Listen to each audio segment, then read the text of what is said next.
Hello everyone, this is Jackie Smurden and I'm in Dunnock Studio, and today we're going to look at using opaque colours, and I'm using acrylics, and I'm going to show you some really basic colour mixing, but this is what most people miss, so let's get into it. Most of you will have heard of a colour wheel, so what we're going to do is actually paint our own. And as we go, I'm going to try and explain why certain things go where they go, how they intermingle with each other, and what sort of colours you're likely to come across when you're starting out. Now, you probably noticed my bright white decorator gloves. I like to use them when I'm painting in acrylics and oils, but just to give you an idea, if you're not used to acrylics, let's see how much mess I get into by the end of this session. They're perfectly clean at the moment. Wonder what's going to happen to them. By the way, these are from a DIY store and they cost in this country 99p. That's less than £1 UK. Really, really good option, because when you take them off to go and get your cup of tea or your gin and tonic, when you come back to paint, you can put them on again, unlike the latex gloves or the vinyl gloves which get all sticky inside. And these last for months, so they're really, really good investment. Plus your hands can breathe so they don't get too hot. Start off with the primary colours, which is yellow, red and blue. They're equally spaced around a colour wheel because that is the way we try and see colours, because the blue could bias towards the yellow and that will mean it turns green, or the same blue could bias towards the red, which means it turns violet or purple. The same on the other side of the wheel, the yellow bias towards the red will turn orange. You get the idea. That's just one way we can view colours to make them make some sort of sense. In painting, we are trying to capture light, but we haven't got light, we're just giving the impression of light. So I'm going to go straight in with the yellow. The most common yellow that you will have in your palette will be a lemon yellow for this primary yellow, and I'll show you why the other yellows aren't generally in this slot in a little while. So I'm just popping that in on that part of the wheel. It's the outside rim. See, it's a nice lovely lemony colour, and by that it just means that it's on the cool side. You would expect to see a lemon as opposed to being next to a bright yellow sun, for instance. The lemon is cool. Of course you can see lemon suns in the winter. Now I've added our all-important white, which just changes the colour slightly because yellow is already quite light to start with, and this just gives it what we call a tint. So when you add white to colours, you are making a tint. We are not going to go into adding blacks or greys on this particular demo because that's a little bit more advanced. This is just to help you get your head around the colours. Paint your own colour wheel so you understand a little bit more about where the colours are and how they move towards each other and how you can make them move. So there we go, there's the white and yellow together.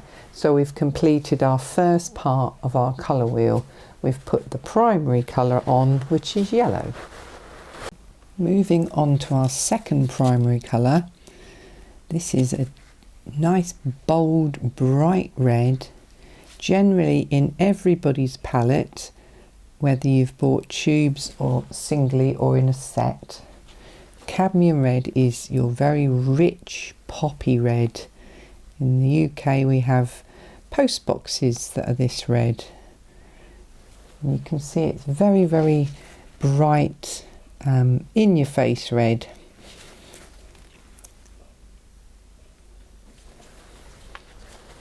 So we've got the yellow and now we've got the primary red.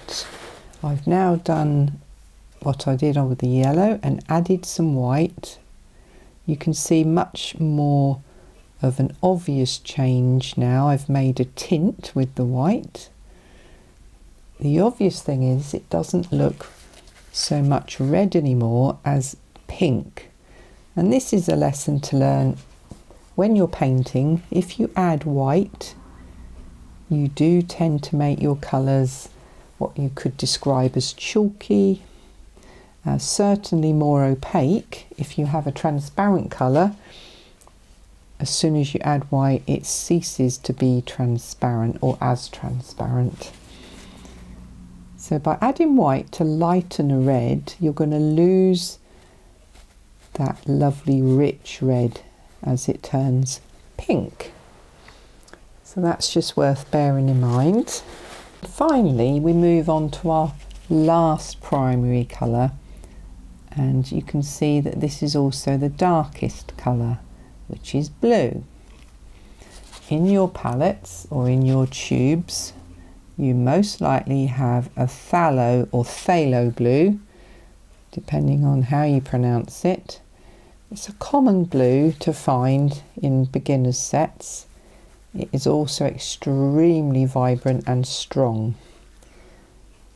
Putting it down in its pure form like this, it's quite hard to see the colour. And you may well see that on the screen as being almost black.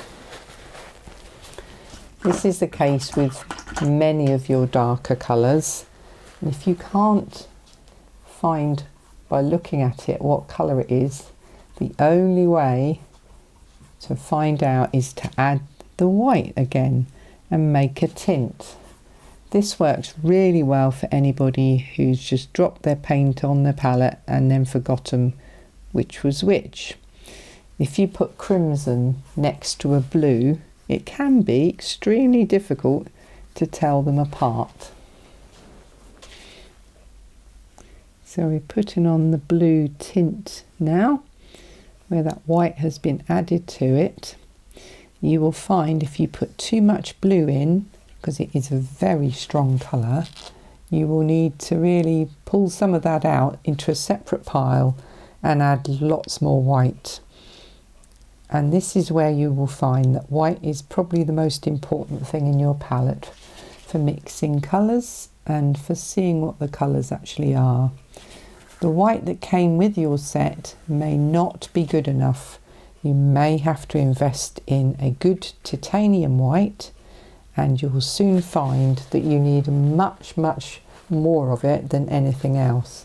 For instance, I can happily use a tube of yellow that size for quite a long time, but my white is this size. So we've completed our primary colours, yellow, red and blue, and on an average palette these might be phthalo blue, lemon yellow and cadmium red. What happens when you put yellow and red together? You make what is called a secondary colour. You all know this, it's orange. Now this orange isn't particularly vibrant because the orange has been mixed from a cool yellow and a warm red, whereas a warmer yellow would give you a more vibrant orange. But we won't worry too much about that for this demo today. We will look at keeping the colours simple, like we're now adding the white to get the tint, and you can also see the colour quite well. You can see how opaque it is now, but you can also see it's gone chalky, so you've lost a bit of the vibrancy in that orange that you've got at the beginning.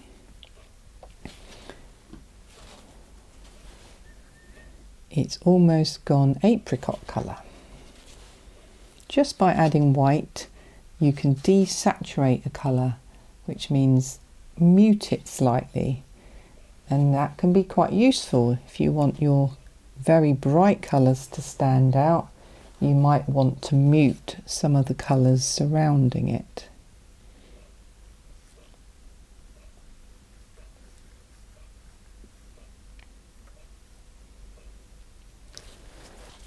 You remember at the beginning I said that red can be very dark alongside blue, and as you can see this colour is virtually black.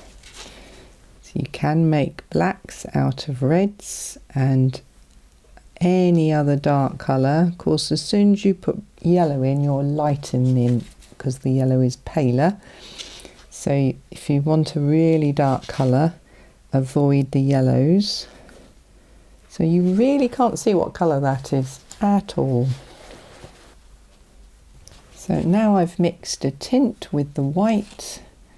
This is exactly the same colour with white added to it. And you can see we've got quite a dull violet. This is because it has been mixed with a cool blue and a warm red.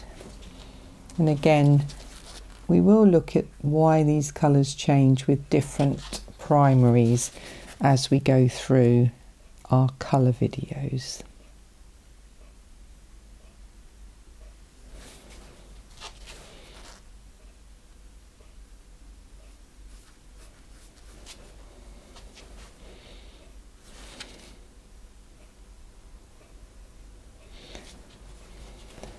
The contrast between the mass tone of the colours there and the tint is greatest because obviously this is the darkest colour to start with.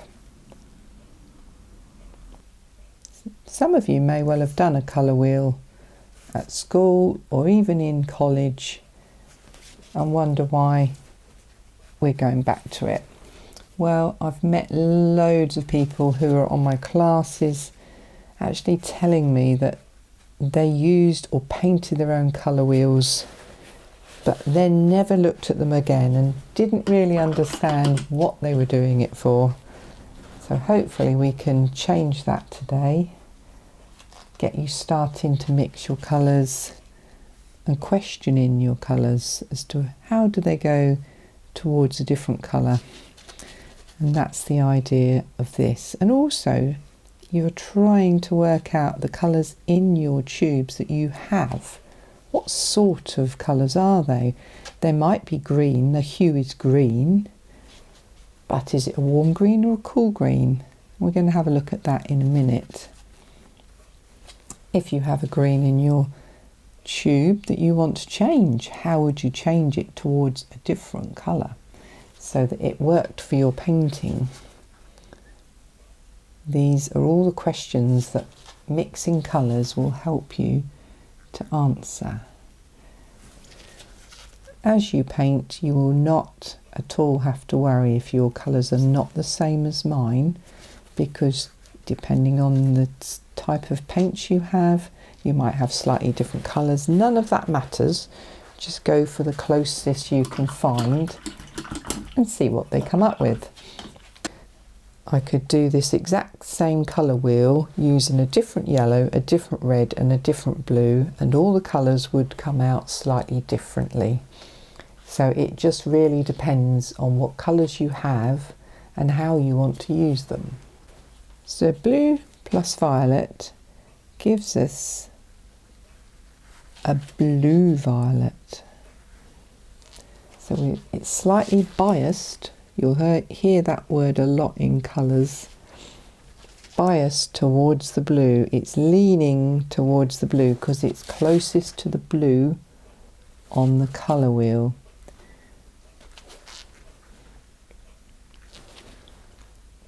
It's a blue violet. And here is the blue violet in tint. Just pop a little bit more white into that. There we go. So we're heading back towards the blue. It's not quite as bright blue as the one on the right because it has slightly got some red in it. Very slight amount left over from this violet that's mixing with that. So we're mixing the violet that we previously mixed with the phthalo blue that we started off with, and that gives you your blue violet. Again, because of the colours I'm using, it's not the best violet in the world. It's quite a dull one, and that will all make sense when we start exploring other colours.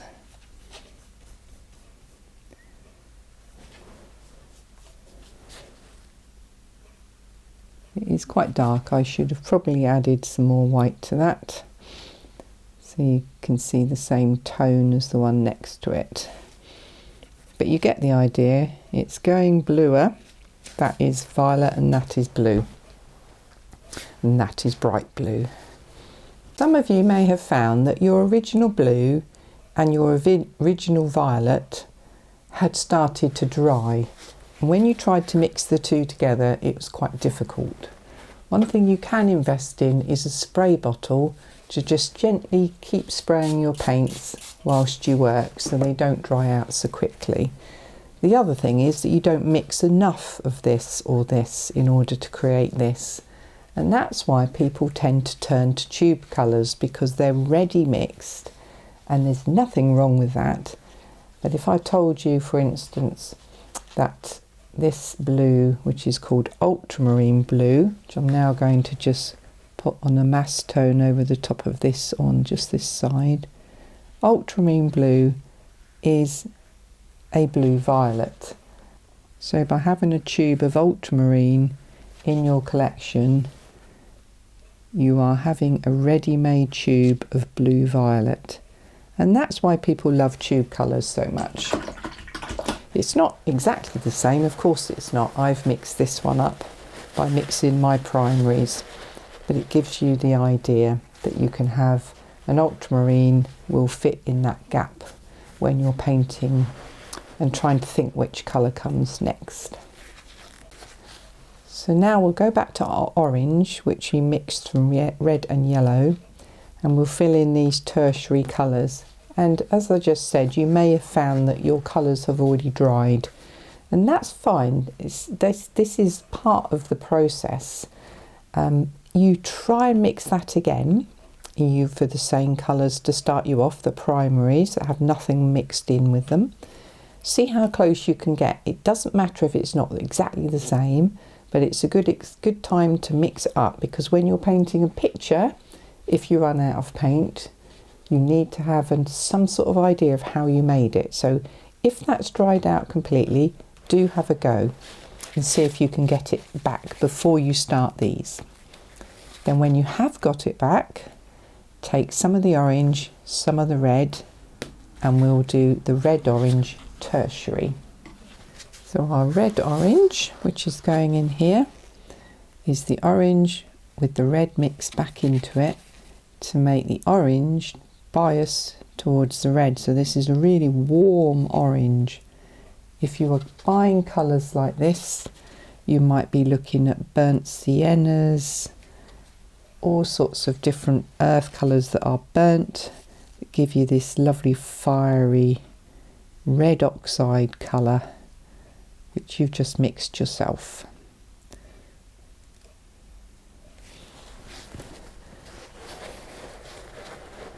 And again in the tint, which is really just sort of a muted down, almost salmon, this one. A nice colour for flowers, probably portraits as well. Obviously the more white you put into it, the paler it will go. We've just done a basic tint there, just so you can see the difference between the red underneath and the secondary orange on top. This one is biased back towards the red, therefore it is a red-orange.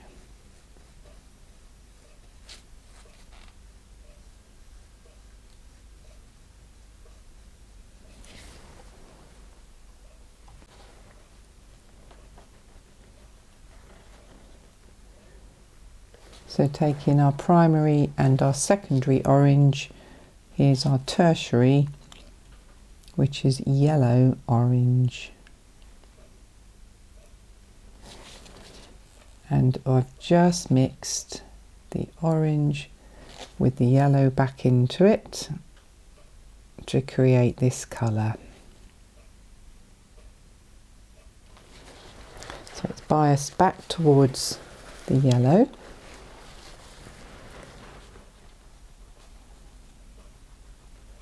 And here is the tint with the white added to it.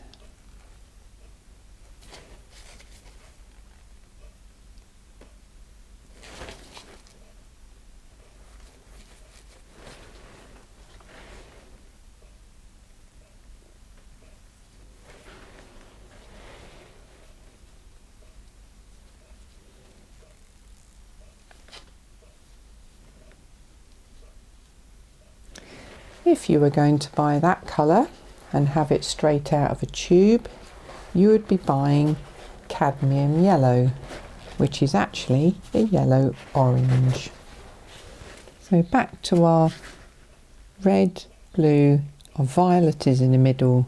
Red and violet make red violet because it's leaning back towards the red. Its bias is towards the red. It's still a violet or a purple, whatever you like to describe that type of hue.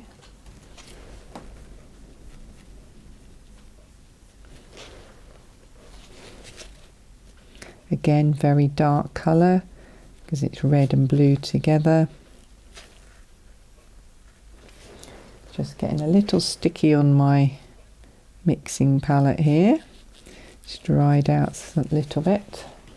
And just try and pick up that last bit of colour so you can see. And again, you probably find that quite hard to see the colour because it's so dark. Let's see what we get. So this is a red violet.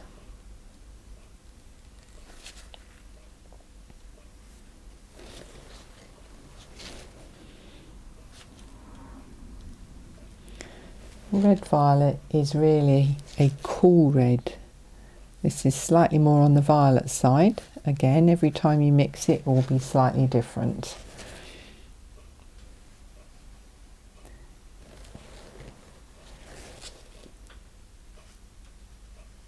If I bias that a little bit more towards the red, you would have got a cool red, something like alizarin crimson. Again, it's impossible to mix the exact right colour by using a warm red and essentially a cool blue, but we've got a cooler red than that. Much darker than I've done the tint on that, but you get the idea. So violet and red makes red violet. It's already got some paint on there, so see how useful these are. So I'm now going to move round to the blue plus the yellow making green, secondary. Green plus blue will be a blue-green, which you can see there, which is really going into the world of turquoises and that sort of thing. So here is our tertiary blue-green, which is leaning towards the blue again. It's closest to the blue, which is the primary that we're working from. Therefore it's a blue-green. Really nice ocean colour. And we get this fabulous turquoise. Now turquoise is one of those colours that is quite hard to mix from scratch. So if you get this to look anything like turquoise, you've done well. But turquoise is one of those colours again that you can easily buy in a tube. But if you wanted your turquoise to be more green,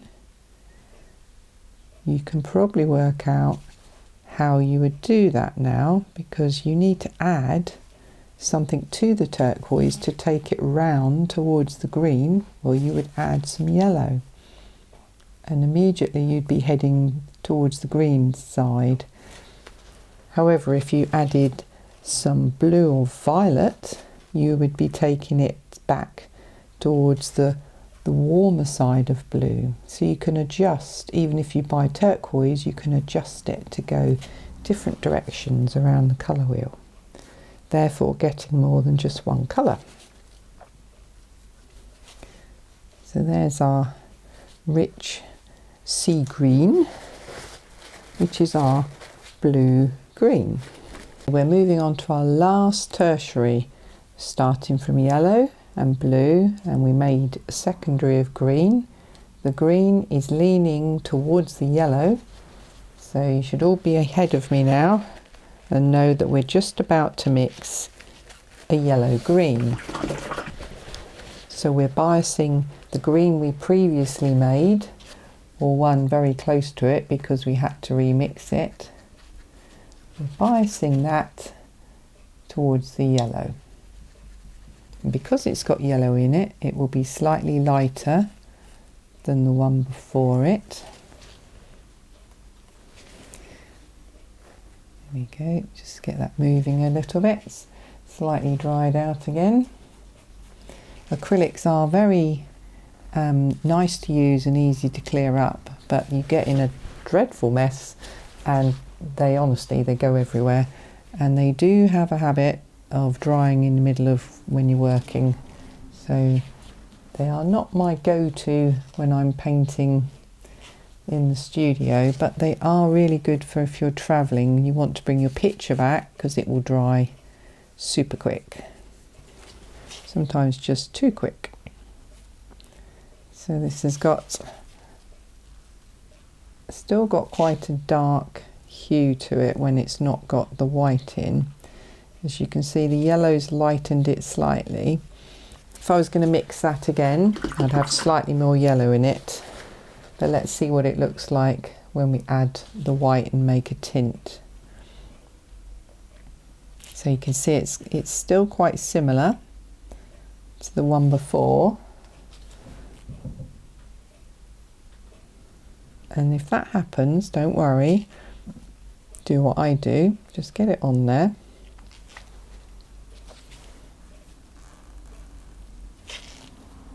It is slightly yellower,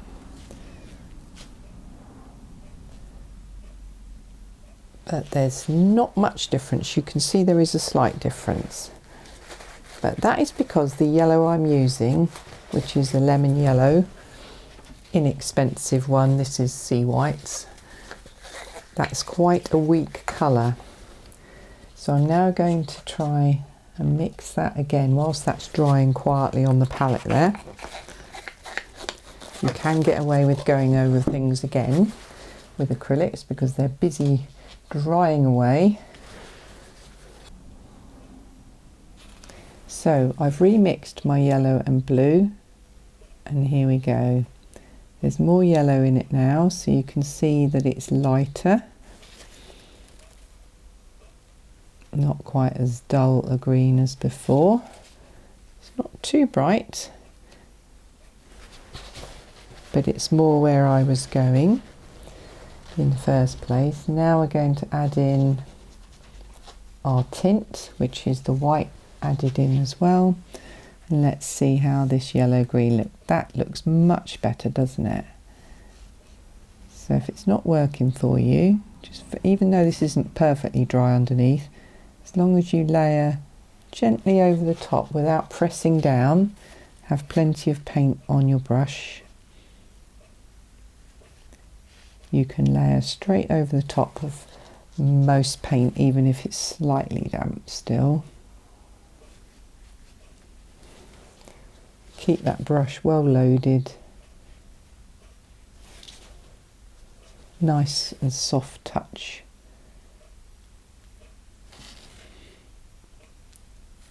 And there we go, we have a yellow green to complete our colour wheel.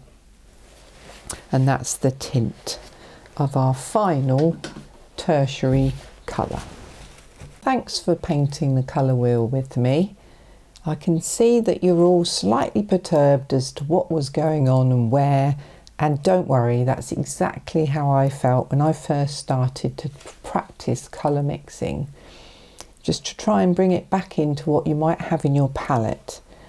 I only use phthalo blue, phthalocyanine, which is this really vibrant greeny blue, which is quite hard to mix colours with, but if that's all you've got, you can do it. You can mix violets, albeit quite dull ones. You can mix very vibrant greens. We used a lemon yellow, which with some red added to it is the same as a cadmium yellow, which is much warmer yellow. We made our own orange. We made our own red orange. This is cadmium red, which again is quite common in your palette, very, very bright poppy red. Then the crimson is what the red violet would be moving towards, a cooler red, because it's got some blue in it. I didn't use that today. So that is exactly how I mixed those colours. But you can see how you could work towards mixing your own turquoisey colours, bluey green colours, etc. Got into a terrible mess, so learn from me and protect your hands unless you're not worried about it. But I personally like to keep my hands clean for when I come out. These turn into a piece of art on their own, really. And just so I can show you, there's my palette, mixing all those colours. I did run out of space. It can get a bit chaotic. So make sure you've got enough palette space and a handy spray bottle so you can keep mixing for longer. But when you first try and do this, you will get into a pickle. It won't work. My yellow green didn't work. Don't worry, just let that area dry and remix and pop it on top. Once you've done a colour wheel, and if you've got more than one yellow, one red and one blue in your palette, try a different mix of different yellow, red and blue and see what the colours are. See if they change from this original one you tried, because they will be slightly different. And you'll see on YouTube lots and lots of different names about different colours and different palettes and different ways like RGB, etc. Well, some of these are related to printers, and although you can take the theory out of it, it doesn't really relate to what's in your palette. And I don't want you to go out there and buy any paints that you don't need to buy. Learn by mixing what you have. As long as you've got 3 primary colours and, most importantly, a good solid lump of titanium white, you'll be able to mix most things. So I do hope that was helpful. Even if you're lucky enough to have one of these gigantic colour wheels or a small one, why not paint your own? Practice mixing colours from scratch and you'll really be on the road to understanding colour theory and improving your paintings. Thanks so much for watching, and I'll see you on the next video. Happy painting, everybody. Bye for now.